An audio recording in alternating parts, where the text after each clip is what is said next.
So, yeah, ang nakikita ko dito for some of you, Taurus, maybe may dalawang scenario yung nakikita ko rito, no, mga Taurus natin. Parang medyo masama. But then,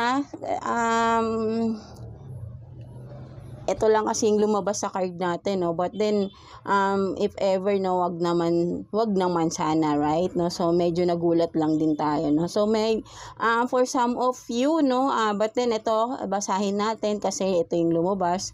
So, meron dito, for some of you, Taurus, merong biglaan na pangyayari, something like that, no? Within a relationship, no, for some of you na paparating or biglaang mangyayari within the relationship.